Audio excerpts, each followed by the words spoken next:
प्रिय आत्मीय दाजुभाइ दिदीबहिनीहरू,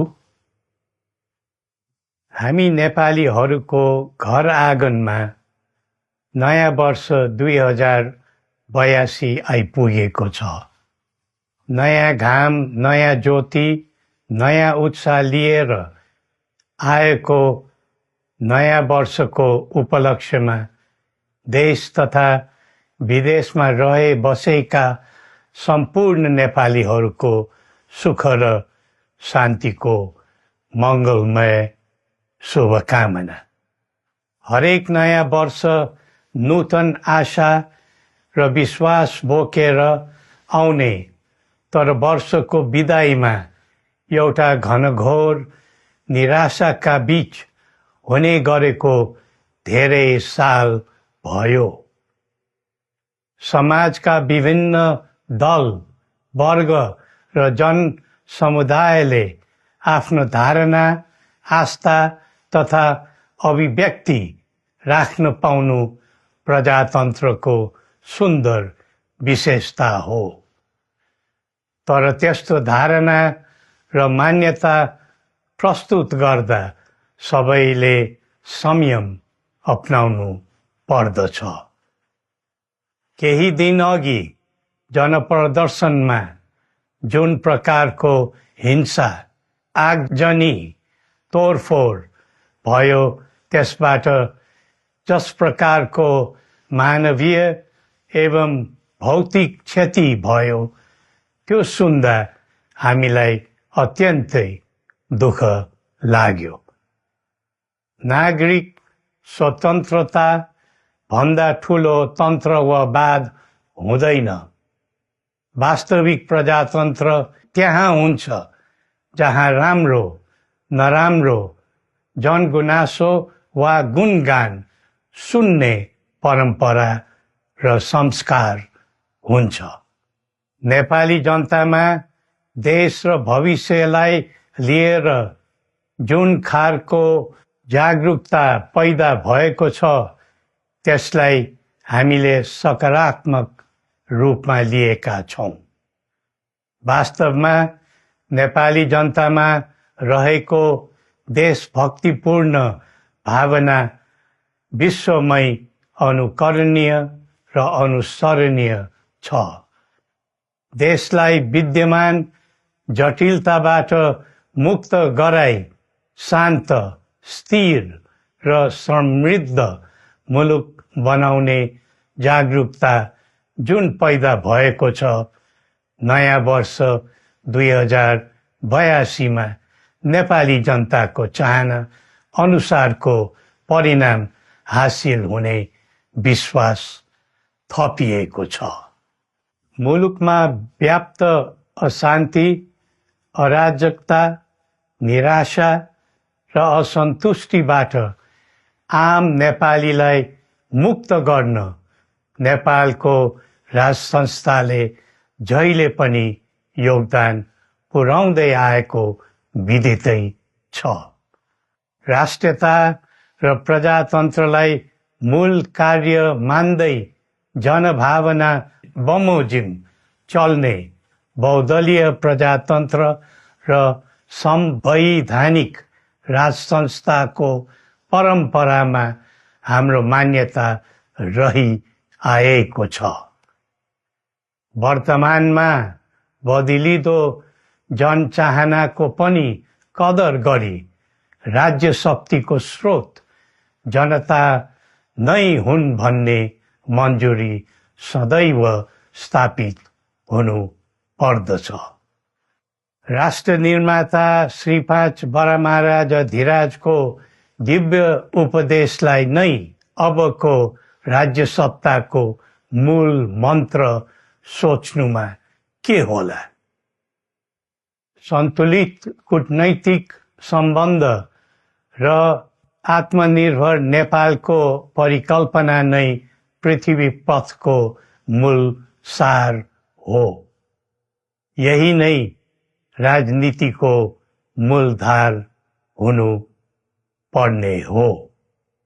विश्वको बदलिदो परिस्थितिलाई मनन गर्दै विश्वव्यापीकरण र स्वतन्त्र व्यापारका आधारहरूलाई चुनौतीको रूपमा लिँदै चरम आर्थिक मन्दी भोग्नु परिरहेको अहिलेको सन्दर्भमा नेपाल जस्ता विकासोन्मुख देशले आत्मनिर्भर अर्थतन्त्र निर्माणको कार्यमा अर्जुन दृष्टि लगाउनु पर्ने समय आएको छ। स्वदेशी स्रोत साधनको प्रयोगले स्वदेशमै उत्पादन गरी स्वदेशमै खपत गर्दै आन्तरिक अर्थतन्त्रको चक्रभित्रबाटै मुलुकको समग्र अर्थतन्त्र आत्मनिर्भर र चलायमान गराउनु पर्ने विश्व परिवेश निर्माण हुँदैछ भन्ने सङ्केतहरू देखा परिरहेका छन्। विश्वकै उत्कृष्ट यो भूमिमा बाँच्न समेत गाह्रो हुने स्थिति पैदा भएपछि बढ्दो युवा पलायनलाई रोकी युवा शक्तिको श्रम र सिपलाई स्वदेशमै उच्च उपयोग गर्नु पर्दछ। युवा स्वरोजगारको निम्ति अवसरहरूको खोजी गरी नेपालमै आय आर्जन गर्न सक्ने वातावरण तयार गर्नुपर्ने आजको पहिलो आवश्यकता बनेको छ। सबै नेपालीको तन, मन र ध्यान त्यसैमा लगाउनु परेको छ। विश्वभरि छरिरहेका नेपालीहरू एकताका सूत्रमा बाँधिन अब ढिला गर्नु हुँदैन। आफ्ना ज्ञान, सिप र सामर्थ्य मात्र होइन, त्यहाँ आर्जेको पुँजी, स्रोत र साधन समेत नेपालमै लगाउनु पर्दछ भन्ने भावना सबैमा जागृत गराउनु परेको छ। प्रकृतिले दिएको स्वर्ग जस्तै सुन्दर हिमवत् खण्ड नेपाल सिँगार्न र विकासको विपुल फुक्न कसरी लाग्ने र लगाउने स्वदेश फर्क स्वदेश नै स्वर्ग भन्ने अभियान चलाउनु पर्ने आजको आवश्यकता भएको छ। जनभावना र चाहना बुझी मुलुकको समग्र संरचनामा नै हेरफेर र सुधारका कदम चाल्नुपर्ने तथ्य स्पष्ट देखिन्छ। शिक्षा, स्वास्थ्य र दैनिक कामकाजका पद्धति र प्रणालीहरूमा आमूल परिवर्तन र सुधार गरी यिनको आधुनिकीकरण अनिवार्य भइसकेको छ। युग प्रविधिको हो, सावधानीपूर्वक उपयोग गर्नु सकेमा राष्ट्रको योगदानमा ठूलो टेवा पुग्न सक्नेछ। सुशासन र भ्रष्टाचार मुक्त प्रशासन मूल नारा हुनु पर्दछ। हामी अस्थिरता, अशान्ति, अराजकता, विपन्नता र भ्रष्टाचारको अन्त्य चाहन्छौँ। त्यसका निम्ति नेपाली जनताबाट हुने हरेक प्रयासहरूमा एकबद्धता रहनेछ।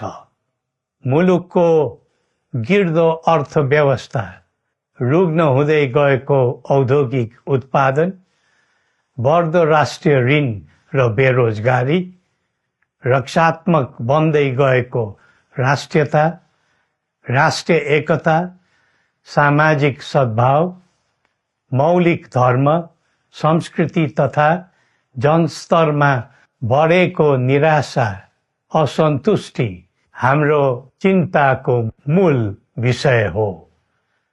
नागरिक पलायनसँगै पुँजी पलायन, भ्रष्टाचार र व्यथिति देशले थाम्नै नसक्ने स्तरमा झाँगिएको छ।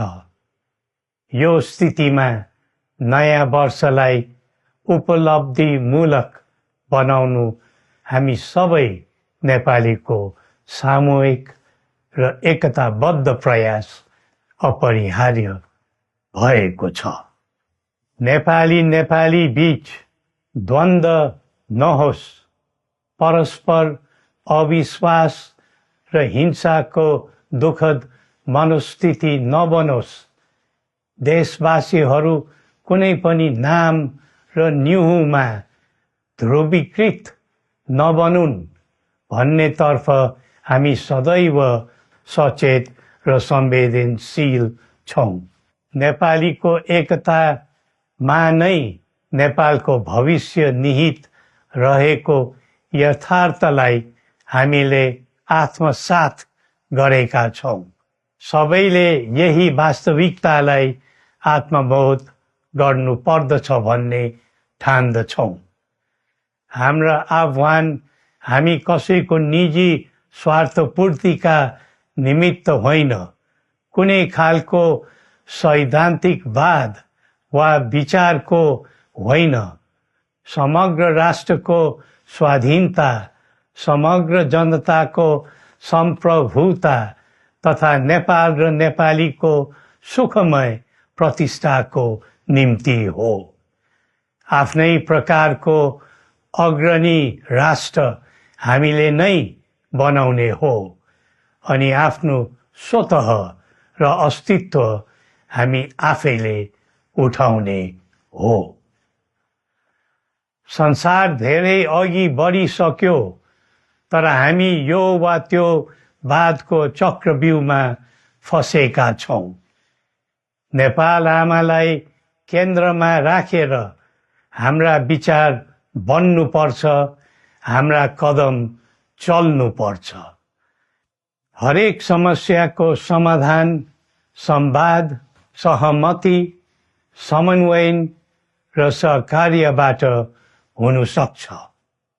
आगामी वर्ष नेपाली इतिहासको स्मरणीय र सुनौलो सम्झना बन्नुपर्छ र बनाउनु सकिन्छ भन्ने विश्वास हामीले लिएका छौं। नयाँ वर्षले नयाँ आशा, उमङ्ग र उत्साह ल्याओस् अनि नेपालीको सुनौलो भविष्यको सुनिश्चितता होस्।